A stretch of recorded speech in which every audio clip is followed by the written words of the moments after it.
मित्रों, हम जैसे लोगों का साथ करते हैं वैसे ही विचार हमारे विचार हो जाते हैं, वैसी ही सोच हो जाती है और जो कुछ भी उसके अंदर वैसी आदतें होती हैं वो हमारे अंदर विकसित हो जाती हैं। वो सब संगति का ही असर होता है। जैसा कि आप सभी जानते हैं कि यदि हम अच्छे लोगों के साथ रहते हैं तो हमको कुछ अच्छा ही सीखने को मिलता है और बुरे सोच वाले लोगों के साथ यदि हम रहेंगे तो निश्चित रूप से हमारी सोच आदतें भी बुरी ही बन जाएंगी, वैसी ही बन जाएंगी। तो मित्रों, आइए इसी संगति के आधार पर एक छोटी सी कहानी मैं आपको सुनाता हूँ। मित्रों, एक बार एक राजा शिकार के उद्देश्य से शिकार करने के उद्देश्य से अपने काफिले के साथ किसी जंगल से गुजर रहा था। दूर दूर तक शिकार कहीं नजर नहीं आ रहा था। वे धीरे धीरे शिकार की तलाश में घनघोर जंगल में प्रवेश करते चले गए। अभी कुछ ही दूर गए थे कि उन्हें कुछ डाकुओं के छिपने की जगह दिखाई दी। जैसे ही वे उसके पास पहुंचे कि पास के पेड़ पर बैठा हुआ तोता बोल पड़ा, पकड़ो पकड़ो, एक राजा आ रहा है, इसके पास बहुत सारा सामान है, लूटो लूटो, जल्दी आओ जल्दी आओ। अब तोते की आवाज़ सुनकर सभी डाकू राजा की ओर दौड़ पड़े इकट्ठे होकर के। डाकुओं को अपनी ओर आते देखकर राजा और उसके सैनिक दौड़कर भाग खड़े हुए। भागते भागते बहुत दूर निकल गए। सामने एक बड़ा सा पेड़ दिखाई दिया। कुछ देर सुस्ताने के लिए उस पेड़ के पास चले गए कि आराम कर लेते हैं थोड़ा। जैसे ही पेड़ के पास पहुंचे, उस पेड़ पर भी एक तोता बैठा था।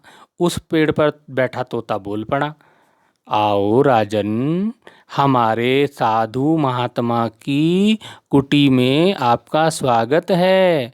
अंदर आइए, पानी पीजिए और विश्राम कर लीजिए।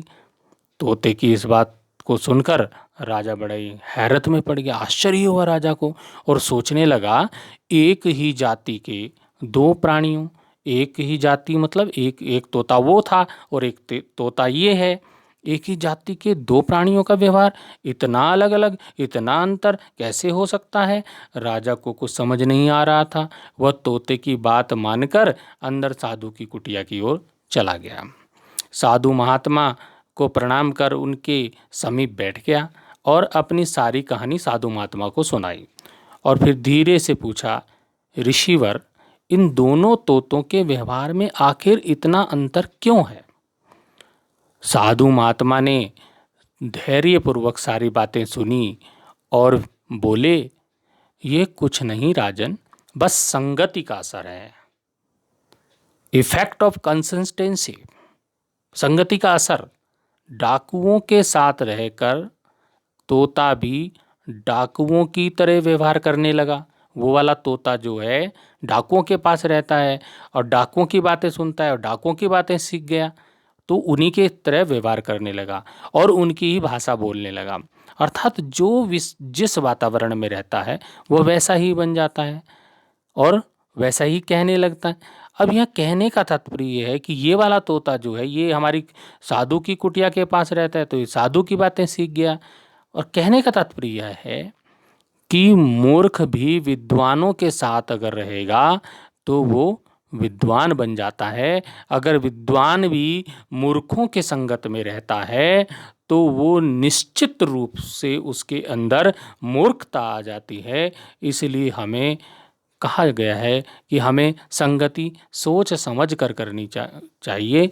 मित्रों, मेरे प्यारे बच्चों, हम लोगों को भी जो हमारे बच्चे हैं, किशोर उम्र के बच्चे, किशोर बच्चों का ये नहीं पता चलता कि वो किस ओर जाने वाले हैं, इसलिए उनको किशोर कहा जाता है।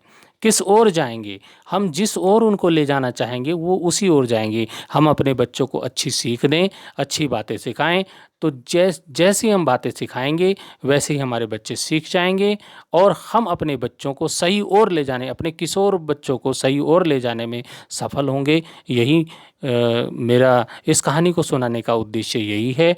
मित्रों, ये कहानी आपको कैसी लगी ज़रूर कमेंट करके बताइएगा। फिर मिलेंगे अगली कहानी में। धन्यवाद।